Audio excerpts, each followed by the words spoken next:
Morning student.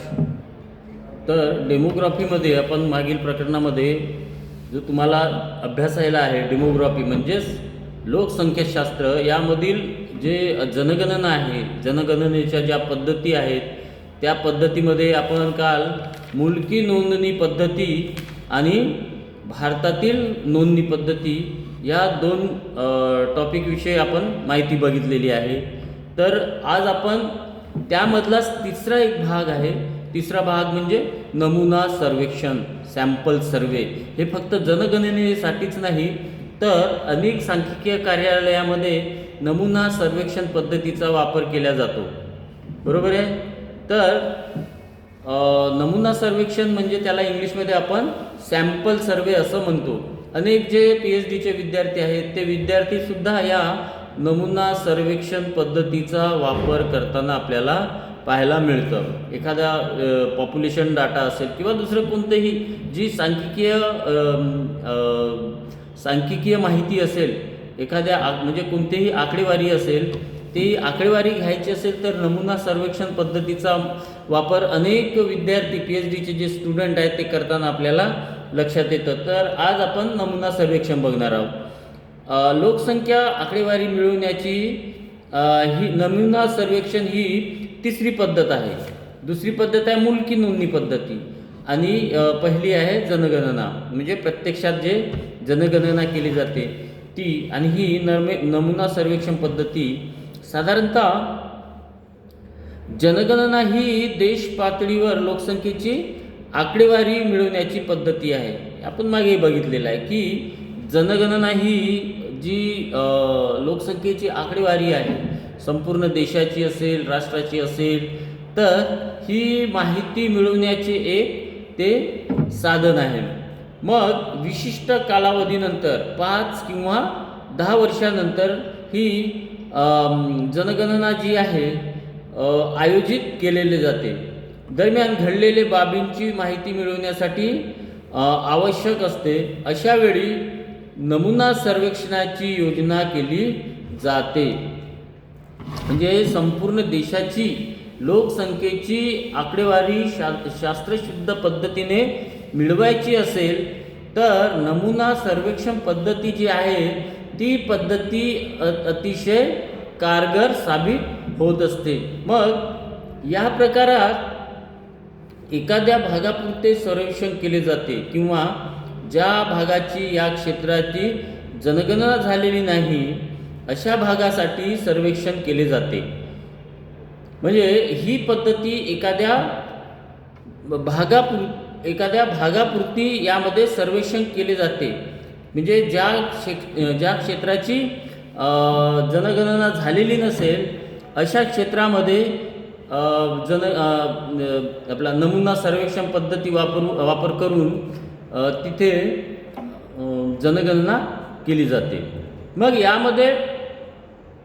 या पद्धतीमध्ये साधारणतः प्रश्नावली तयारी करून त्या भागाची प्रत्यक्ष माहिती प्राप्त केली जाते. म्हणजे जो सर्वेक्षण करणारा अधिकारी आहे तो अधिकारी एखादी प्रश्नपत्रिका तयार करून त्या भागाची प्रत्यक्ष माहिती त्या प्रश्नपत्रिकेद्वारे घेतल्या जाते आणि काही अंदाजसुद्धा बांधल्या जातात. काही वेळा जनगणनेची काही वेळेस काय होतं की जनगणनेच्या वेळी काही गोष्टींची माहिती मिळविली जात नाही. म्हणजे आपण जेव्हा सर्वेक्षण करतो प्रश्नावलीच्या माध्यमातून, तर अशा वेळेस काही माहिती आपल्याला विसरून जाते किंवा काही ती माहिती आपल्याला परिपूर्ण मिळत नाही. तर अशा वेळेस काही अंदाजसुद्धा बांधावा लागतो.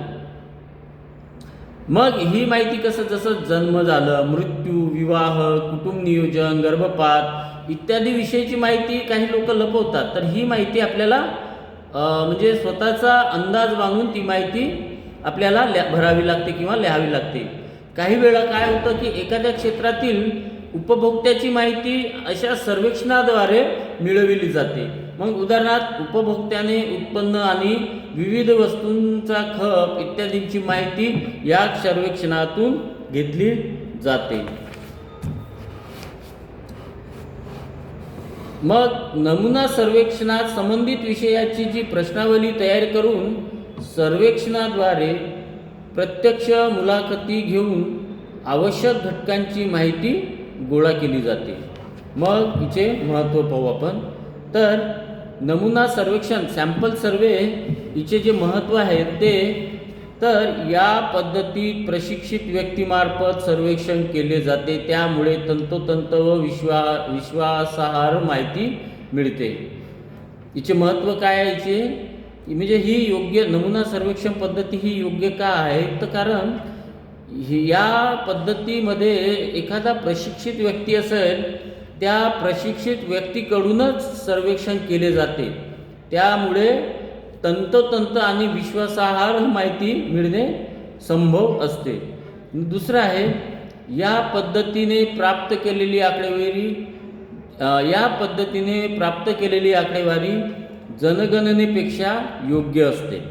म्हणजे ही पद्धतीचं दुसरं वैशिष्ट्य काय किंवा महत्त्व काय आहे, तर या पद्धतीची जी आकडेवारी आहे ही जनगणनेपेक्षा योग्य असते.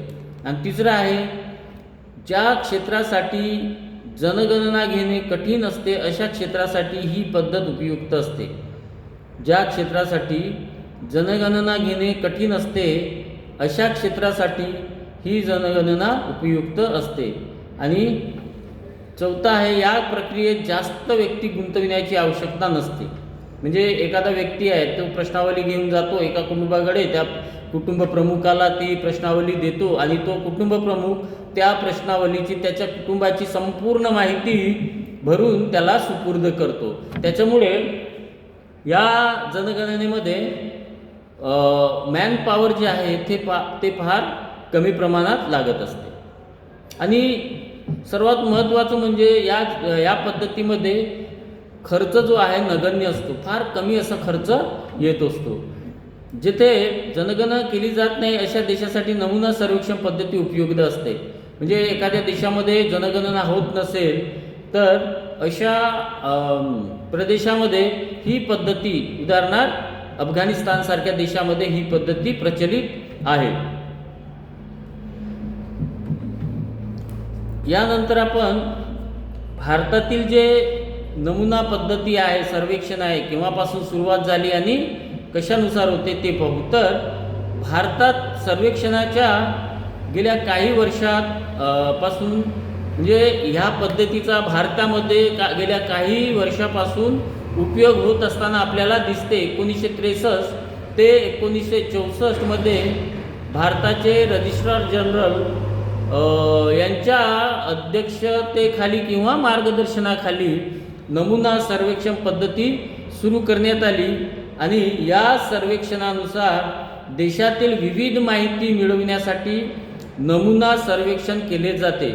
उदाहरणार्थ जन्म, मृत्यू, विवाह, कुटुंब नियोजन, माता व बाल आरोग्य, देवी, पोलिओ वगैरे रोगांच्या लसी, बालमृत्यू आहार इत्यादी.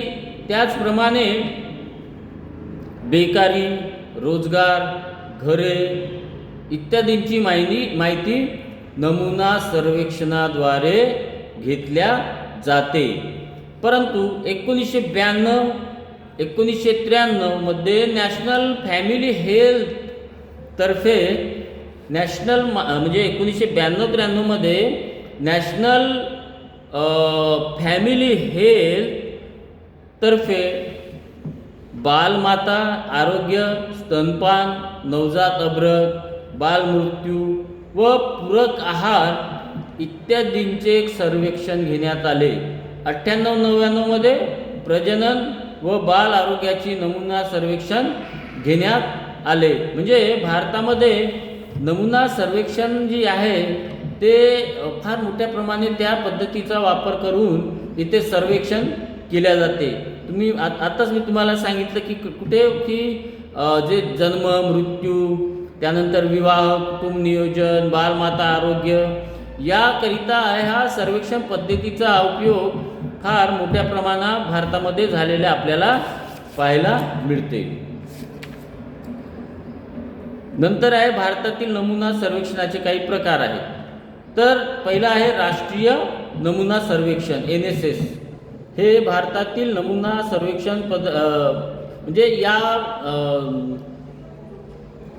या सर्वेक्षण राष्ट्रीय नमुना सर्वेक्षण म्हणजे भारतातील जे काही सर्वेक्षण करणाऱ्या ज्या संस्था आहेत त्या संस्थाचा सर्व यामध्ये समावेश होतो. या सर्वेक्षणाचा मुख्य उद्देश देशाच्या सर्व भागाची सामाजिक आर्थिक माहिती गोळा करणे होय. आज आपण इथे थांबू. यानंतरचा जो टॉपिक आहे जनन व जन्मदर हे पुढील तासामध्ये बघू. Okay, thank you.